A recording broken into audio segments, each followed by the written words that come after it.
Hi, my name is Sabra Almidi. I'm one of Britain's youngest Imams. And I also want to greet you in the Islamic way we greet each other in Arabic, which is Assalamu alaikum wa rahmatullahi wa barakatuh, which means may the peace and blessings of God be upon you. When I lose my way, you're concealing my mistakes. Yeah. So, today I'm talking about mental health and social media because I feel like we're affected by it in some way, shape or form. Because even WhatsApp is social media. And even too much of WhatsApp can drive you crazy. So the reason why I'm talking about this topic specifically is because our mobile phones are always in our pockets. We're affected by it at work. We send each other messages. We're scrolling through Instagram. Now TikTok's even a massive craze, and every swipe with your thumb or your finger brings you a new video.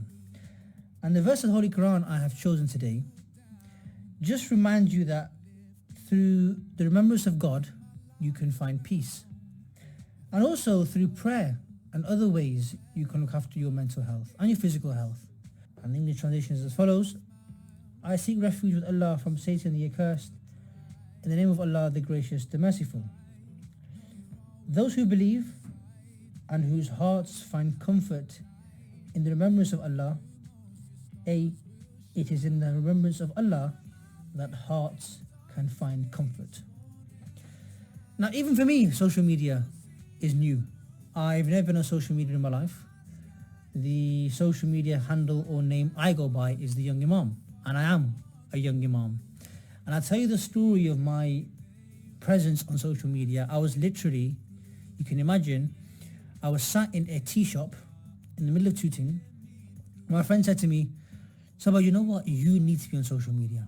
And I've never been on social media in my life because I was always worried about it. I was always worried about I have to post regularly and you have to keep up with all the trends and the hashtags, and you end up keeping up to date with everyone else's life and you become like a bit of a nosy individual. But he said, no, look, you got to be on there because we need a young Muslim, we need a young Imam who we can turn to, who knows what the deal is and knows some of the issues we're going through. Look, you've not got a massive long white beard, you don't wear the long white robes, you're not middle-aged, you've got a bit of banter. So that stereotypical image of an Imam people have, you be on social media and you'll help get rid of those misconceptions. I said, fine. And that was the start of the Young Imam page. And it's had its challenges, because with social media comes loads of challenges. But recently, I've found myself on social media unfollowing certain individuals because it has affected my mental health. And what I mean by affecting my mental health is sometimes it makes you feel inadequate. It makes you feel like you've not got enough in life. And I've recently had to unfollow some social media accounts which only post the good things in life, like a lot of wealth and cars and watches and money and eating at expensive restaurants. And everyone knows about some restaurants recently which have been charging thousands of pounds for a steak and a bottle of Coke or Red Bull for that matter. Sometimes I can't see where I'm supposed to go. Sometimes I speed up when I should take it slow. Having said all this, social media can also be a good place. But I found it, for me, sometimes it leads me to feel inadequate, and it leads me to think, the Prius that I drive outside, my hybrid, is that enough? Or if I only get a takeaway and only spend 10 or 20 pounds, is that enough? And sometimes you end up keeping appearances, and it can really affect your mental health. And like I said, it can make you feel inadequate. These 3 points, I hope, can help you become a happier person, can lead you on the journey of hope, positivity and faith. At the end of the day, in Islam teaches that the purpose in life is to worship God Almighty.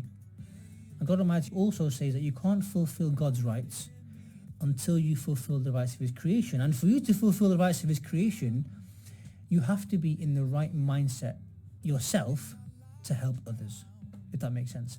So 3 things which have worked for me, they are looking after your mind, your soul, and your body. So what I mean by looking after your mind is sometimes we get caught up in the rat race of life. We're sat at our desk all day.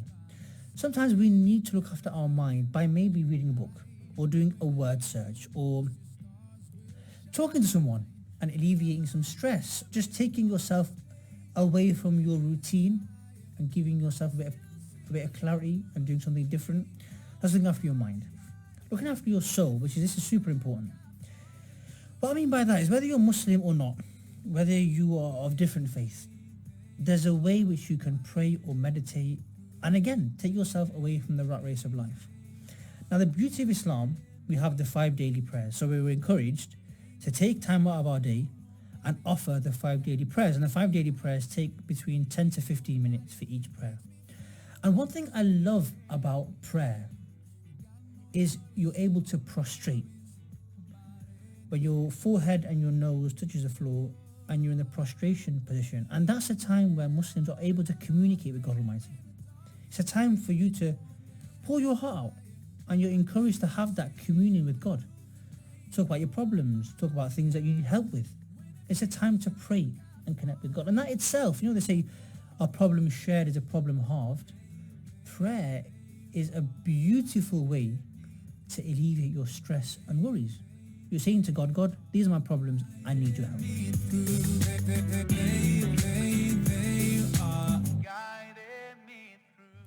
Next is looking after your body.